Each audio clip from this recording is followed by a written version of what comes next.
Ku datang bersujud di kaki-Mu, Yesus. Hadirat-Mu penuh sukacita.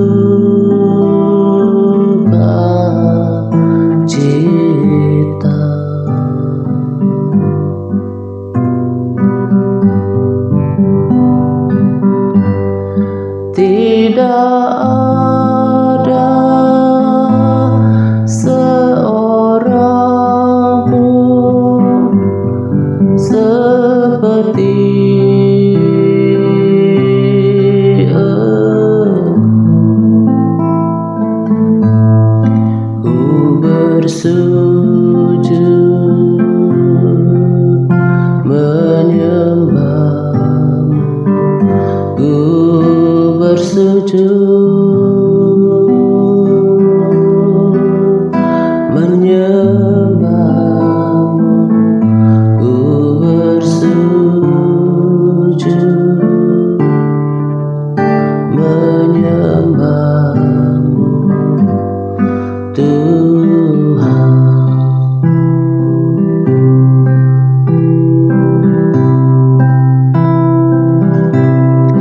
Ku datang bersujud di kaki-Mu, Yesus. Hadirat-Mu penuh sukacita.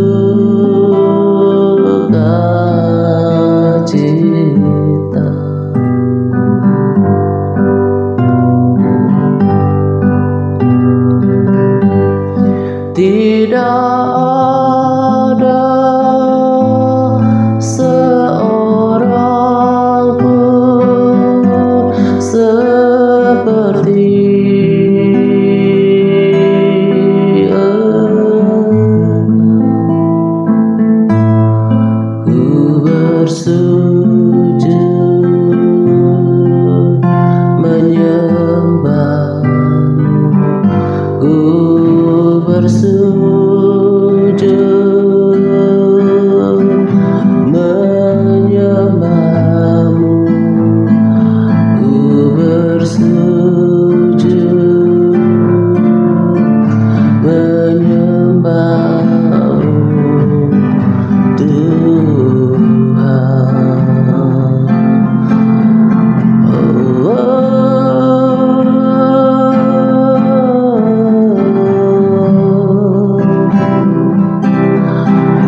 Tidak ada seorang pun seperti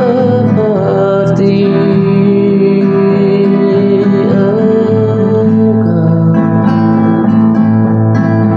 Ku bersujud menyembah-Mu, ku bersujud menyembah-Mu, ku bersujud menyembah-Mu, Tuhan.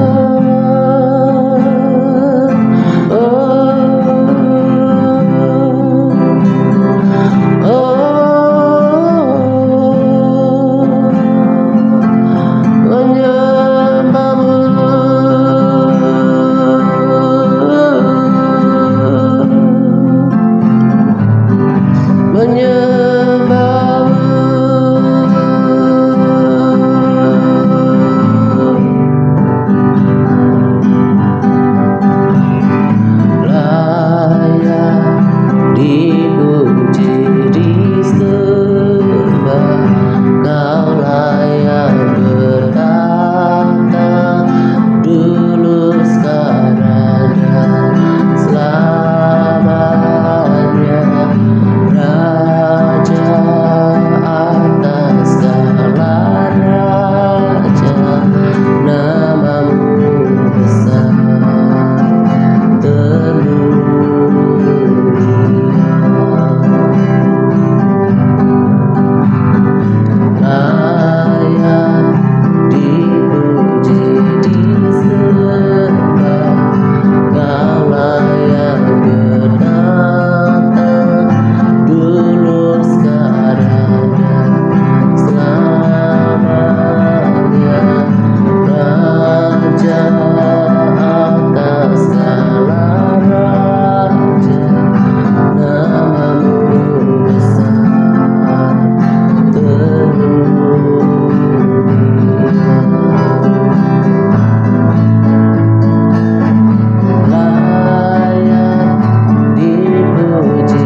Shalom semuanya, selamat pagi dan salam damai sejahtera untuk kita sekalian.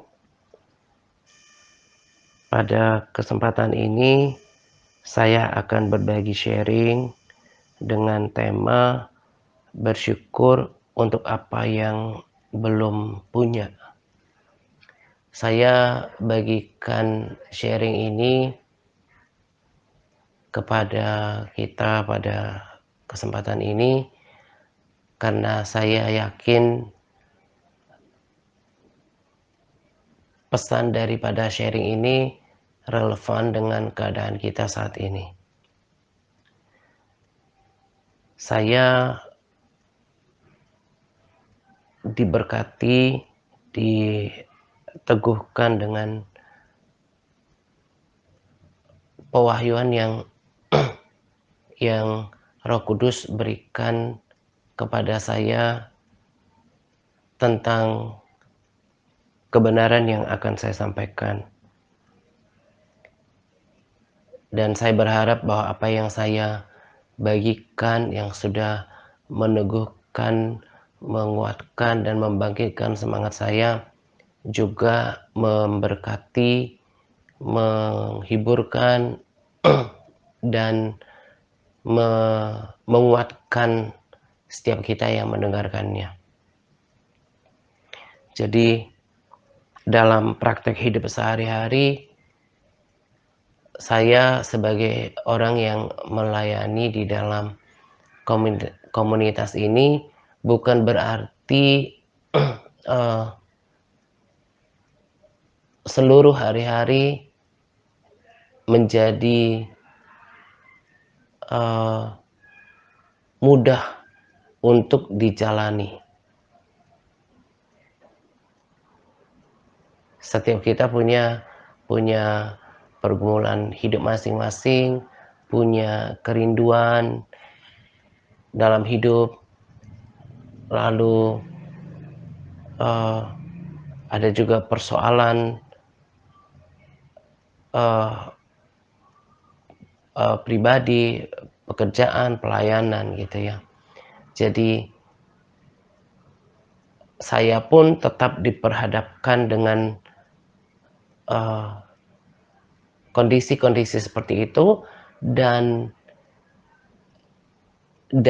meminta respons yang baik, terlebih sikap yang benar ketika pikiran-pikiran itu muncul, ketika tekanan-tekanan itu datang dalam pergumulan, persoalan, kerinduan hati, dan juga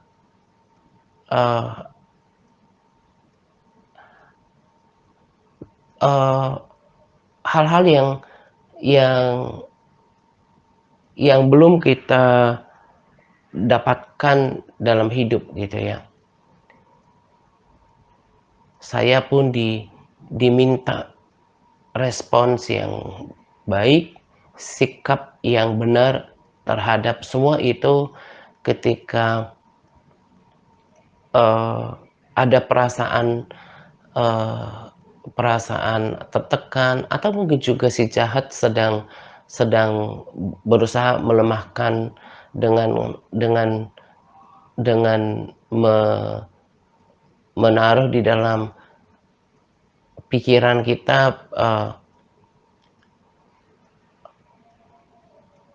tentang pergumulan-pergumulan yang belum dijawab, hal-hal apa yang belum kita punya, apa yang menjadi kerinduan kita, gitu kan. Nah, kalau kita tidak merespons dengan baik, kita tidak memiliki sikap yang benar, kita akan cenderung terpuruk, gitu. Nah, tetapi bagi kita yang hidup di dalam pengertian terhadap firman Tuhan, terhadap kita yang hidup dalam persekutuan dengan Tuhan, pastinya kita tidak akan tertipu dengan semua situasi fata morgana yang iblis coba pergunakan untuk melemahkan kita, untuk menghentikan kita, untuk mempertanyakan janji Tuhan, untuk eee, me menyalahkan keadaan, bahkan untuk eee,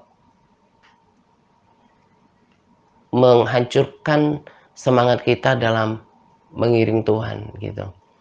Nah, tetapi kalau tadi saya katakan kita mengerti janji Tuhan, mengerti firman Tuhan, mengalami Tuhan dalam persekutuan kita, maka apalagi kita memiliki eee, persekutuan yang erat dengan Roh Kudus, maka hikmat Roh Kudus akan akan akan bekerja menolong kita, menuntun kita untuk tidak terjerat dengan tipuan si jahat, eee, keadaan fata morgana yang seolah-olah itulah fakta selamanya gitu ya. Saya mendengarkan sebuah video yang bagus eee, dari Seth Roth, dari acara Supernatural. Itu ada seorang hamba Tuhan yang berkata, membagikan bahwa ketika Yusuf juga mengalami hal-hal yang tidak enak dalam hidup, eee, dia sangat berpotensi untuk kecewa, untuk menyalahkan keadaan, bahkan menyalahkan Tuhan. Ketika Tuhan izinkan proses dalam kehidupannya, tembok itu tidak berlalu dalam kehidupannya. Dia tetap harus melewati proses di dalam liang tutupan. Faktanya dia dihianati oleh saudara-saudara kandungnya sendiri, dia merasa ditinggal, dia, difitnah juga. Seolah-olah percaya sama Tuhan, bagi dia itu nggak ngaruh gitu. Tetapi dia katakan bahwa itu bukan berarti Tuhan nggak kerja, Tuhan tidak berkarya, Tuhan tidak tidak, eee, bekerja. Justru melalui keadaan yang hal-hal yang tidak enak, hal-hal yang pahit yang dijalani, itu justru memposisikan dia pada panggilan Tuhan yang sebenarnya. Nah, itu juga yang kita alami dalam hidup. Hal-hal yang tidak enak, hal-hal yang tidak memuaskan hati kita, itu sebetulnya punya tujuan. Karena firman Tuhan juga berkata bahwa segala sesuatu itu akan mendatangkan kebaikan. Bukan berarti hal-hal yang baik menurut pandangan kita saja yang akan mendatangkan kebaikan. Justru hal-hal yang tidak enak, yang tidak memuaskan hati kita, yang membuat kita penat, tertekan, untuk membuat kita putus asa, kehilangan, semangat, itu justru adalah bagian-bagian yang, faktor-faktor, itu adalah hal-hal yang Tuhan bisa pakai untuk membentuk kita dan membawa kita pada panggilan hidup kita yang sesungguhnya.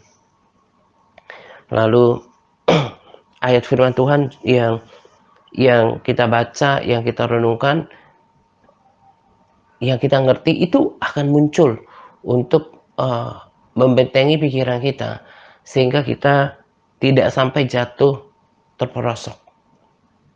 Tadi saya katakan bahwa saya pun dalam hidup saya punya juga hal-hal yang menjadi kerinduan dalam dalam diri saya, dalam kehidupan saya pribadi, juga dalam pelayanan. Sama seperti yang dialami oleh Yusuf ketika sebelum dia sampai pada panggilan tertinggi dalam hidupnya. Tadi saya katakan bahwa tembok itu tidak lantas bergeser, eee, dari kehidupannya, rintangan itu tetap ada, eee, eee, pengkhianatan juga bukan berarti, di di dihindarkan, dijauhkan. Kemudian juga fitnah juga bukan berarti, eee, dijauhkan dari kehidupannya. Nah, tetapi justru di tempat yang tidak terlihat oleh Yusuf, Tuhan bekerja dan pada waktunya Tuhan, eee, menyatakan pembelaannya dan Tuhan memang mempersiapkan kemenangan atas atas dirinya. Karena dia tetap percaya, dia tetap tenang, dan tidak berusaha memberontak, menyalahkan keadaan, apalagi menyalahkan Tuhan, maka, eee, Yusuf kemudian sampai pada tujuan yang seharusnya dalam hidupnya. Nah, demikian juga dengan hidup setiap kita. Hal-hal yang tidak enak, hal-hal yang tidak baik, yang kok kelihatannya gak ada yang berubah gitu ya, gak ada yang berubah, gak apa yang kita rindukan gak langsung terjadi. Jangan sampai me membunuh pengharapan kita di dalam Tuhan. Karena Tuhan bekerja di tempat yang tidak terlihat. Apa yang kita lihat, firman Tuhan berkata, apa yang terlihat itu sementara, yang tidak kelihatan itu yang kekal. Jadi orang rohani harus mulai punya sudut pandang yang berbeda dalam merespons hidup. Bahwa apa yang sekarang seolah menjadi kenyataan selamanya dalam hidup saya, itu tidak akan pernah kekal adanya. Tetapi apa yang Tuhan Tuhan janjikan, apa yang Tuhan kerjakan, yang tidak dilihat oleh mata, itu yang akan terjadi, yang akan kekal sifatnya, dan itu yang kita nantikan.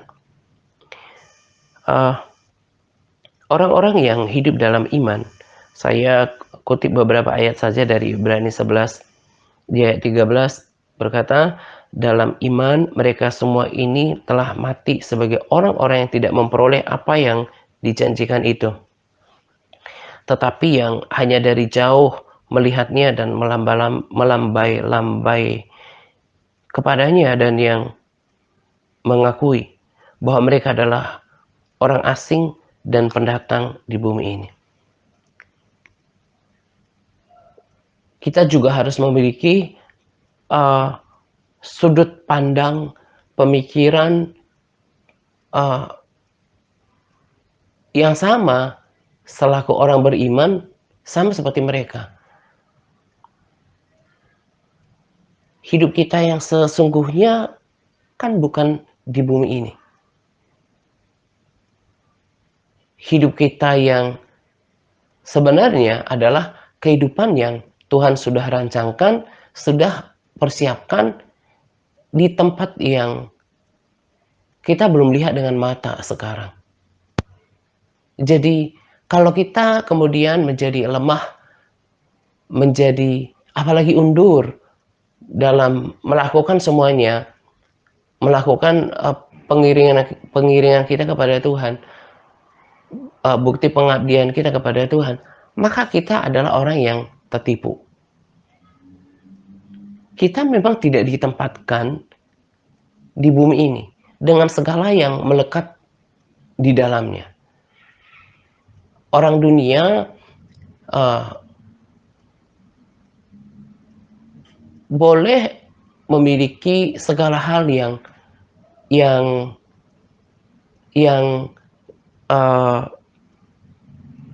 segala hal seperti kesuksesan, meraih apa yang diimpikan, memiliki apa yang diinginkan. Apapun itu yang ada di dunia ini. Baik secara fisik, apapun yang bisa disebutkan secara fisik dalam kehidupan seorang manusia, ataupun kepuasan di dalam dunia ini. Mereka bisa dapatkan itu, tetapi itu kan kemudian sementara. Kalau seseorang mati, apalagi dia tidak di dalam Tuhan, berhentilah langkahnya, berhentilah kenikmatannya, berhentilah segala kepemilikannya atas apa yang pernah diperolehnya. Tapi kalau kita berbeda, kita tidak ditetapkan untuk itu, untuk apa yang barang-barang fana. Kalau tadi saya katakan orang yang meninggal, sekalipun dia punya banyak, punya perusahaan, punya banyak aset, properti, kendaraan yang mewah, itu akan dimakan oleh ngengat, nggak bisa dibawa, dan hanya bisa dinikmati dalam kurun waktu tertentu, dan itu singkat.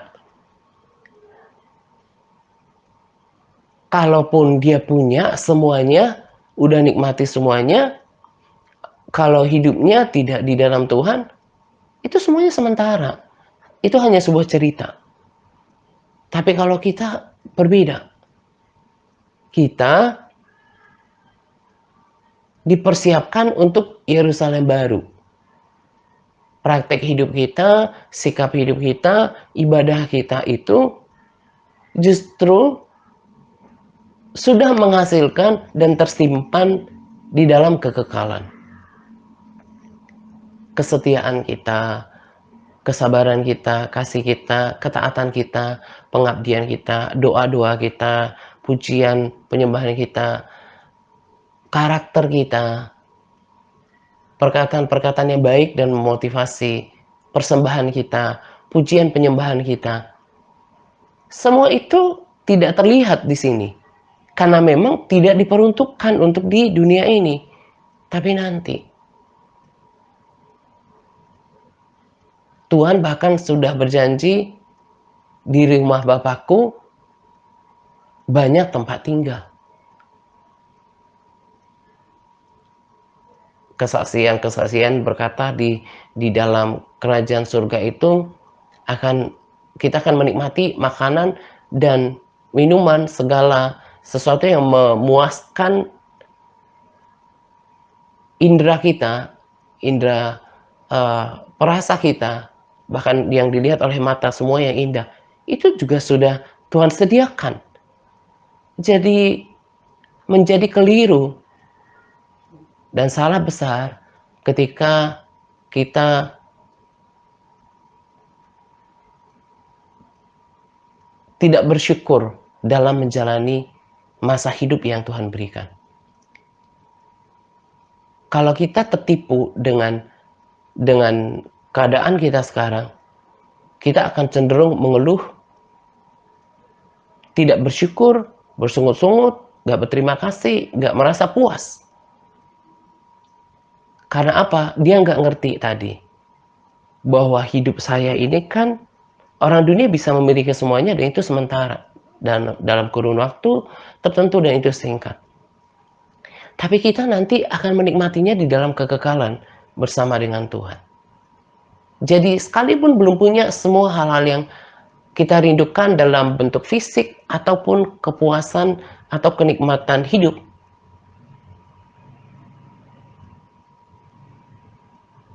sejatinya kita bukan berarti nggak punya, tapi kita belum lihat. Dan semuanya tersimpan di surga.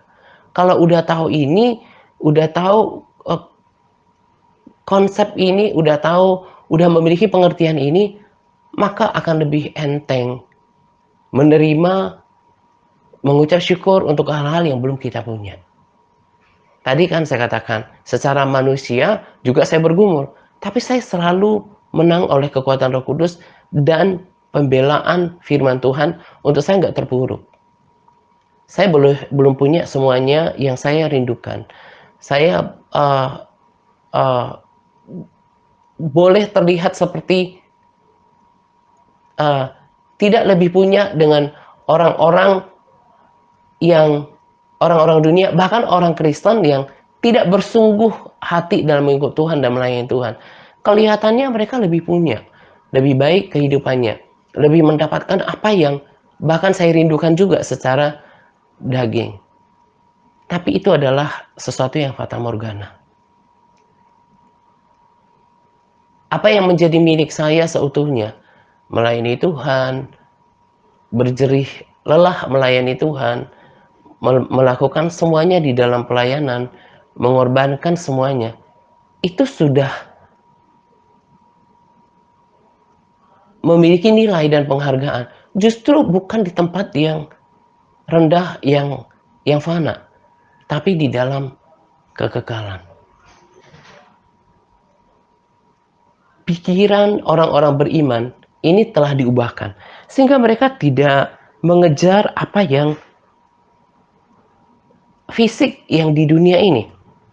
Di ayat 15 berkata, dan kalau sekiranya dalam hal itu mereka ingat akan tanah asal yang telah mereka tinggalkan, mereka cukup punya alasan kok untuk pulang ke situ. Segala sesuatu yang fisik yang mereka bisa banggakan ada di sana. Tetapi sekarang mereka merindukan tanah air yang lebih baik, yaitu tanah air surgawi. Sebab itu Allah tidak mau malu disebut Allah mereka, karena Ia telah mempersiapkan sebuah kota bagi mereka. Apa yang secara normal dimiliki oleh seorang insan di dunia ini? Kendaraan, tabungan, investasi, rumah, pakaian yang berganti-ganti sesuai dengan mode yang in gitu ya. Mungkin pencapaian, kemegahan, pride atau status sosial, pengakuan.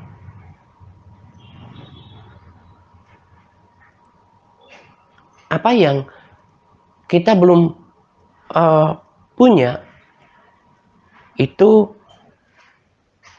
sebetulnya bukan kita tidak punya. Semua penghargaan, puji-pujian, kemuliaan, bahkan kehormatan itu kita akan dapatkan nanti. Apa yang belum kita punya, seperti orang-orang yang kita lihat gitu ya, yang cenderung membuat kita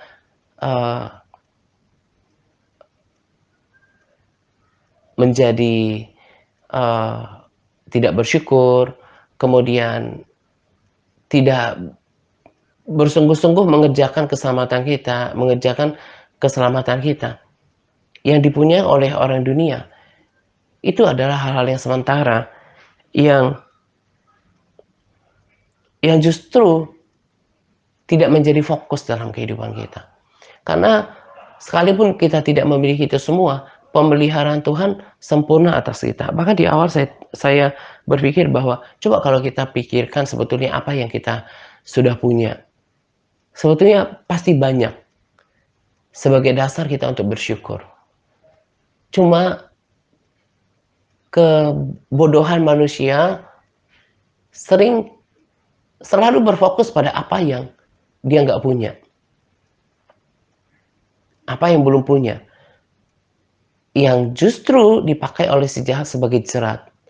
Untuk membuat kita tidak bersyukur, tidak berterima kasih,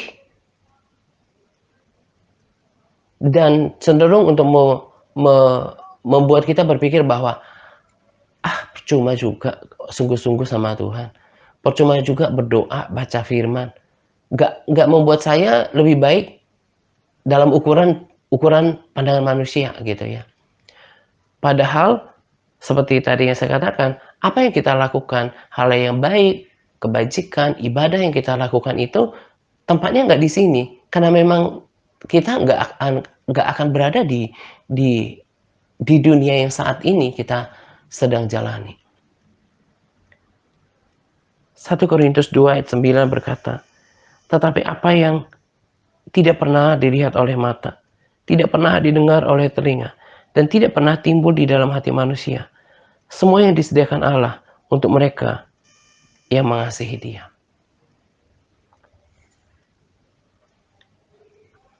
Firman ini menjadi kekuatan di dalam batin saya untuk tetap mengikut Tuhan, melayani Tuhan, melakukan semuanya. Sekalipun seolah-olah gak berdampak langsung dalam kehidupan pribadi saya, dalam pelayanan. Saya justru mengerti bahwa ketika seolah-olah gak ada yang signifikan terjadi dalam hidup, itu karena Tuhan punya peranan untuk bekerja, untuk melakukannya. Karena kita memang nggak bisa melakukan. Kita tidak bisa mengubahkan sesuatu. Dan momen itulah kita harus percaya Tuhan sedang mengerjakan sesuatu. Nah, kalau kita mengerti prinsip-prinsip seperti ini, maka dalam hal terjepit, terdesak, tertekan pun, kita tetap bersyukur, bahkan untuk hal-hal yang belum kita punya. Saya ada tulis seperti inspirasi, dan saya bagikan juga pada Capas ini.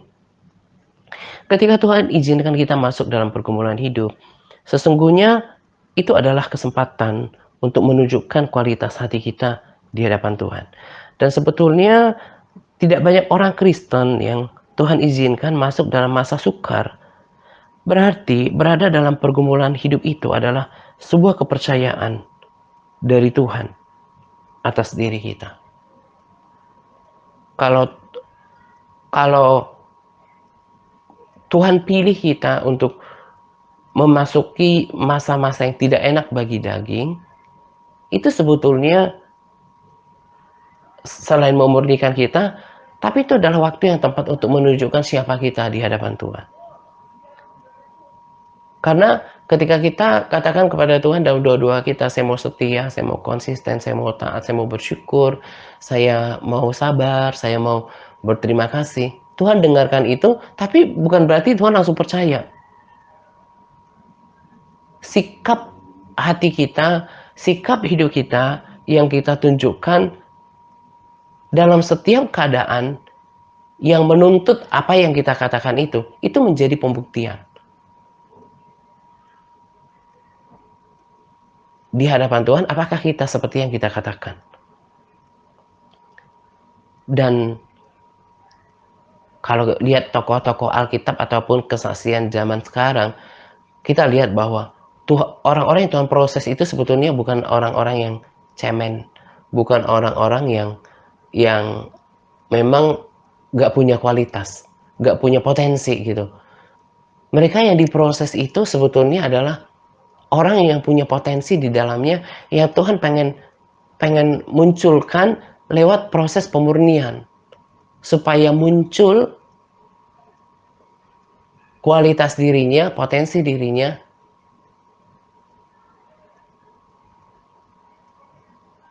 dan itu kan menjadi pencapaian bagi diri kita. Sebuah pencapaian itu layak dihargai. Itulah yang menjadi dasar puji-pujian, kehormatan, kemuliaan yang nanti Tuhan akan berikan pada kita. Nah, kalau kita ngerti yang kayak gini-gini, maka kita nggak sampai yang terpuruk, yang sampai undur dari mengikut Tuhan. Menjadi lemah. Karena tadi, prinsip-prinsip rohani, prinsip-prinsip sorgawi itu menjadi bekal dasar landasan berpikir kita. Kalaupun saya nggak punya apa yang saya miliki, yang saya rindukan, yang saya inginkan, seperti orang-orang di luar sana, bukan berarti saya nggak punya. Saya kan memang ditentukan bukan untuk dunia ini, tapi untuk kehidupan yang akan datang. Kalau udah ngerti seperti itu menjadi penghiburan buat kita. Jadi nggak ada yang sampai stres ketika Apa yang dirindukan nggak terjadi. Apa yang belum dipunyai belum menjadi kenyataan. Maka betul apa yang dikatakan oleh Paulus, mengucap syukur dalam segala hal. Ucap syukur senantiasa atas segala sesuatu. Sebab tidak ada, dalam tanda kutip ya, kemalangan atau penderitaan yang Tuhan izinkan itu tanpa tujuan. Semuanya akan mendatangkan kebaikan. Tadi tokoh-tokoh iman itu yang saya katakan bahwa mereka punya, tapi mereka nggak fokus pada apa yang ada di tanah asal mereka. Tapi mereka fokus pada apa yang disiapkan oleh Allah di sebuah kota bagi mereka. Jadi kota kita bukanlah kota kita sejatinya bukanlah kota di mana kita berada sekarang. Gak apa-apa nggak punya, tahu juga kan ini sementara. Tuhan sudah siapkan kota yang sesungguhnya, kota abadi. Namanya Yerusalem baru buat kita. Justru persiapkanlah segala sesuatu yang ada, yang akan kita nikmati di sana. Seperti kesaksian Pastor Park. Bahan bangunan untuk ke sana. Teruslah beribadah. Terus mengucap syukur. Terus kejar Tuhan. Cari dahulu kebenarannya. Cari kerajaan Allah dan kebenarannya. Semua akan ditambahkan. Kalau memang, kemarin kan saya katakan tentang kebutuhan hidup kita. Kalau memang kita membutuhkannya, Tuhan pasti sediakan. Tapi kalau toh juga sia-sia, Tuhan pikir gini, ya toh juga kalau nanti saya kasih kamu, nggak bisa dibawa juga kan ke dalam kekekalan. Tuhan hanya sediakan apa yang menjadi keperluan kita. Pada RSSP sebelumnya juga kan saya katakan, toh juga kan pemeliharaan Tuhan sempurna atas kita. Apa yang kita perlu pakai, minum, makan, kita pakai dalam kehidupan kita, toh juga Tuhan cukupkan. Karena itu kalau mungkin sama seperti diri saya, punya kerinduan, ya macam-macam kan dalam hidup pergumulan. Mungkin pengen punya usaha, punya pekerjaan, pengen terbebas dari hutang piutang, mungkin pengen punya kendaraan, punya rumah, pengen punya hal-hal yang dirindukan kita sebagai manusia gitu. Kalau belum punya, Tuhan tahu yang terbaik. Kalau itu memang kita perlukan, Tuhan akan sediakan. Tapi kalau juga itu hanya sebatas kedagingan kita dan gak berguna panjang, Tuhan juga tidak memenuhi apa yang menjadi keinginan hati kita itu. Apa yang memang kita butuhkan, Tuhan akan sediakan. Saya ketika merenungkan ini, saya sangat mengucap syukur dengan firman yang memang selalu menjawab apa yang menjadi kebutuhan kita, keresahan kita, pergumulan kita. Saya kuat dan saya mau menghitung apa yang yang menjadi dasar ucapan syukur. Bahkan kalau sejujur-jujurnya di dihitung, terlalu banyak hal yang kita harus membuat kita bersyukur untuk apa yang kita punya. Bahkan kalau kita compare kehidupan kita bandingkan kehidupan kita dengan orang-orang di luar sana. Jangan fokus pada apa yang belum kita dapatkan. Jangan fokus pada apa yang menjadi keinginan daging kita. Fokus pada kekekalan. Orang yang sudah diubahkan pikirannya, orang yang sudah diubahkan pola pikirnya, berpikir surgawi, berpikir kekekalan, tak akan sampai terpuruk, bahkan menjadi putus asa, apalagi meninggalkan Tuhan. Itulah bedanya orang yang sudah mengerti kebenaran, orang yang sudah diproses, orang juga yang bukan bermental tempe, pecundang gitu ya, itu beda. Dia tetap teguh, dia tetap kuat, dia melihat hal-hal yang akan tetap support dia, tetap bersemangat dalam mengikut Tuhan. Nah, kiranya sharing yang saya berikan pada pagi hari ini juga memberkati, memotivasi, menguatkan, menyemangati kita semuanya supaya kita menjadi orang-orang yang boleh mengikuti jejak tokoh-tokoh iman yang bahkan tidak peduli dengan apa yang mereka punya di negeri asal. Abraham kan kaya raya, tapi mereka fokus pada kota Allah. Karena apa yang dimiliki Abraham sementara? Coba pernah berpikir harta Abraham yang dulu pernah dimiliki, ternaknya, emasnya, itu di mana sekarang? Apakah itu menetap sifatnya? Justru ketaatan, pengabdian Abraham itulah yang mengikutinya di dalam kerajaan surga, di dalam kekekalan. Yuk kita belajar dan berjuang untuk hidup seperti itu. Karena kalau tidak, kita bisa ya mungkin juga ikut Tuhan gitu ya, tapi asal-asalan, nggak melakukan yang terbaik. Bahkan bisa stres dengan hidup, nggak mengucap syukur. Baca Alkitab sih baca, tapi nggak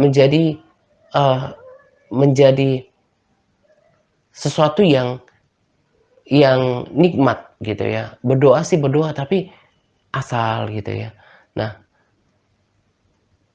kalau kita mau semua yang kita perbuat dalam hidup menjadi ibadah, menjadi kebajikan, kebaikan, hal-hal yang akan mengikuti kita dalam kekekalan, maka prinsip ini harus masuk dalam kehidupan kita. Jangan memberikan tempat untuk bersungut-sungut, untuk tidak berpuas diri. Tetapi seperti firman Tuhan katakan, ucap syukur atas segala sesuatu. Masih sehat sekarang, masih terpenuhi kebutuhan sekarang. Belum di rumah, nggak tergeletak nggak terkapar di rumah sakit gitu ya, nggak terlantar. Masih diberikan kesempatan untuk hidup. Masih bisa menikmati makanan yang Tuhan sediakan. Nah, itu akan menjadi kekuatan dan membuat kita hidup berkenan di hadapan Tuhan. Gitu ya. Ini saja yang saya bisa bagikan pada kesempatan ini. Selamat menjelang doa pagi untuk kita sekalian. Semangat berpuasa kepada para sahabat yang terus bersemangat dalam berpuasa. Semangat par. Tuhan Yesus memberkati kita senantiasa. Amin. Haleluya.